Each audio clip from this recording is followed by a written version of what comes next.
میں نے stand director کا امتحان دیا، اللہ کامیاب کرے میرا بھائی۔ ایک تو 2 رکعت نماز پڑھ کے روزانہ اسی نیت سے کہ اللہ مجھے اس میں کامیاب کرے، اور دوسرا حسبنا اللہ و نعم الوکیل کم از کم روز دن رات میں 500 دفعہ پڑھا کریں، انشاءاللہ کامیابی ہوگی۔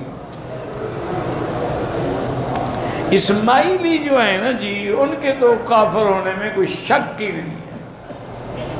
شیعہ میں تو کچھ ایسے ہیں جو کافر نہ ہوں، لیکن اسماعیلی تو پکے کافر ہیں، کہ انہوں نے تو نمازیں ہی معاف کر دی ہیں، اللہ کا دین ہی بدل جاتا ہے، ان کا ذبیحہ حلال نہیں ہے۔ او میرا بھائی، یہ سانپ کا واقعہ میں نے بتا دیا ہے کہ کوئی واقعہ نہیں، نہ حدیث میں ہے نہ قرآن میں ہے۔ اب مجھے کیا پتہ تم کہاں سے ڈھونڈ کے لے آئے ہو؟ بعض ضعیف کتابوں میں لکھا ہوا ہے جس کا کوئی اعتبار ہی نہیں ہے۔ جب اللہ نے قرآن پاک میں اول سے لے کر آخر تک سارا ذکر فرمایا کہ الا تنصروہ فقد نصرہ اللہ اذ اخرجہ الذین کفروا ثانی اثنین اذ ہما فی الغار اذ یقول لصاحبہ لا تحزن ان اللہ معنا فانزل سکینتہ علیہ وعیدہ بجنود، سارا واقعہ موجود ہے۔ یہ سانپ والی بات نعوذ باللہ اللہ نے کیوں نہیں ذکر کی؟ ایک دفعہ کہہ دیا، اب ضد کا کیا علاج ہے؟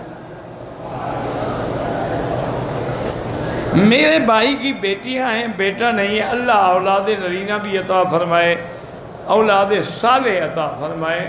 ویسے علماء نے لکھا سورۃ یوسف پڑھ کے دعا کیا کرو میاں بیوی، تو انشاءاللہ اللہ اولاد نرینہ عطا فرمائیں گے۔ قضاء عمری نماز ہے جیسے باقی نماز ہے، حضور کی نماز قضا ہوئی، آپ نے قضا پڑھی ہے۔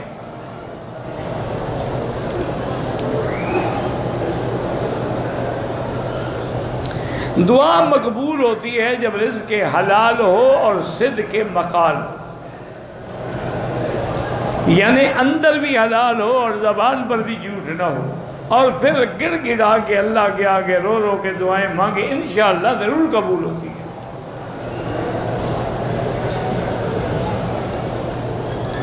میں مدرسے میں پڑھاتا ہوں، میری کلاس میں 3 طلبہ بڑے کمزور ہیں، ان کے لیے دعا کریں، اور کیا وظیفہ، سب وظیفے تکڑے ہو جائیں گے تو ہسپتالیں بند کروا دیں۔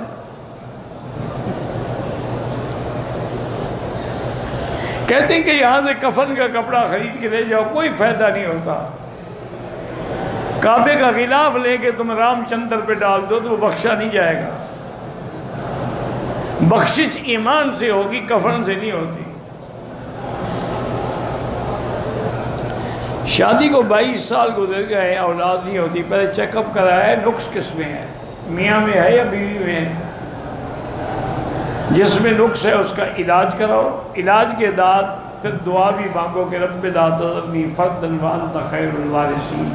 دیکھیں نا، بعض بیماریاں ایسی ہیں کہ جن کا علاج ہے، ہو سکتا ہے، اور بعض بیماریاں ایسی ہیں کہ جس میں اللہ نے جراثیم ہی نہیں رکھے ہیں تو وہ کیا کریں گے؟ اور میرا ایک مشورہ ہے، یعنی یہ کوئی مسئلہ نہیں ہے، جن لوگوں کے جراثیم نہ ہوں اور وہ اولاد پیدا کرنے کے بالکل قابل نہ ہوں، تو کسی کی لڑکی کو کیوں پھنسا کے رکھا ہوا ہے؟ طلاق تو جائے، بیچاری کہیں شادی کرے، اس کی نسل بھی تو ماری گئی نا۔ اس کی جب کوئی اولاد نہیں ہوگی تو اس کا نام کون لے گا؟ اگر تمہارے اندر ہے امید تو پھر علاج کراؤ، اگر بالکل کوئی امید ہی نہیں ہے، دیکھیں جراثیم ہی نہیں ہے، تو پھر کیا کریں گے آپ؟ تو پھر بلا وجہ کسی کی لڑکی کو عذاب کیوں دو؟ ہمارے دیہات میں تو جی مصیبت ہے نا جی، وہ کہتے ہیں جی اولاد نہیں ہوئی، یہ عورت ہی ایسی ہے، ہم اپنے بیٹے کی دوسری شادی کریں گے۔ نقص خامد میں ہوتا ہے۔ اسی لیے سعودی عرب میں اللہ ان کو جزائے خیر دے، ماشاءاللہ ان کا بڑا اچھا انتظام ہے۔ یہاں کوئی شادی ہو نہیں سکتی، پہلے میاں بیوی دونوں کو میڈیکل ٹیسٹ کرانا پڑتا ہے، ورنہ نکاح ہو ہی نہیں سکتا۔ اچھا، اس ٹیسٹ میں 2 چیزیں ہوتی ہیں، ایک تو یہ دیکھا جاتا ہے کہ کیا یہ اولاد پیدا کرنے کے قابل بھی ہیں کہ نہیں، دوسرا یہ دیکھا جاتا ہے کہ کیا ان 2 میں سے کسی کو کوئی موذی متعدی بیماری تو نہیں لگی ہوئی جو آگے پھر اولاد کو لگ جائے۔ اگر ایسا ہو اجازت نہیں ملتی، جان چھوٹ گئی نا، پہلے دیکھ لیا، جب شادی کا ارادہ ہو پہلے دونوں کو کہو میڈیکل ٹیسٹ کرا لو۔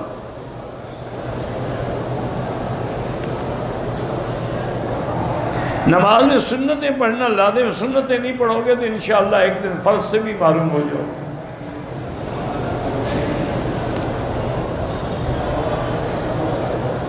بندے کی شادی کے لیے دعا کریں اللہ آسان کر دے۔ تمام انبیاء اپنے قبروں میں زندہ ہیں، کوئی بھی انبیاء کی اور شہداء کی حیات کا منکر نہیں ہے دنیا میں، صرف ایک فرقہ کرامیہ ہے جو انکار کرتا ہے۔ جن کو تم کہتے ہو نا کہ وہ مماتی ہیں، وہ بھی حیات کے قائل ہیں، لیکن وہ برزخی کہتے ہیں، تم دنیاوی کہہ دیتے ہو۔ حیات کے تو سب قائل ہیں۔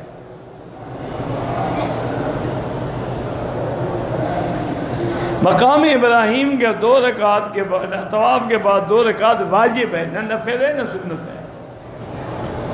فرق کیا ہوا؟ باقی ائمہ کے نزدیک 2 رکعت سنت ہے، یعنی کسی نے طواف کیا اور 2 رکعت نہیں پڑھے تو ان کے نزدیک طواف ہو گیا، کوئی حرج نہیں۔ لیکن امام حنیفہ کہتے ہیں چونکہ واجب ہے تو قضا کرنی پڑے گی، 2 رکعت پڑھ، جیسے وتر رہ جائے قضا کرنا پڑتا ہے، یہ بھی پھر قضا کرنا پڑے گا۔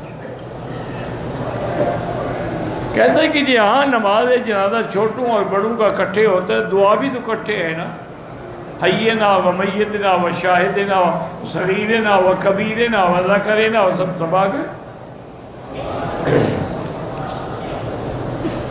میں آپ کے لیے دعا کرتا ہوں، اللہ پاک آپ کو جزائے خیر دے۔ آپ میرے والد کے لیے دعا کرتے ہیں، اللہ آپ کی دعائیں قبول فرمائے۔ یغفر اللہ لنا ولکم، نسأل اللہ لنا ولکم العافیہ۔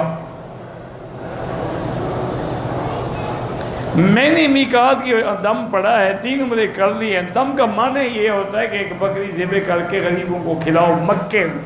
ابھی پیسے نہیں ہیں، کوئی بات نہیں، جب اپنے ملک جاؤ کسی دوست کو پیسے بھیج کے دم کرا دو۔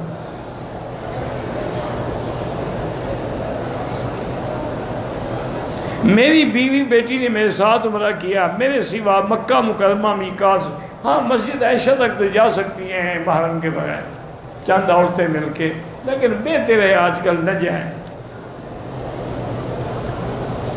موبائل وغیرہ پہ جو تصاویر ہیں، اگر ان کا مقصد دین کی خدمت ہے تو ٹھیک ہے، اگر ویسے فلمیں بنانی ہے وہ ناجائز ہے۔ وہ جو منع آئی ہے وہ اس کے لیے ہے جو مجسمے بناتے ہیں۔ قرآن میں ہے نا وَالَّذِي يُصَوِّرُكُمْ فِي الْأَرْحَامِ، تو اللہ رحم مادر میں تصویر کیا فوٹو بناتے ہیں یا مجسمہ بناتے ہیں؟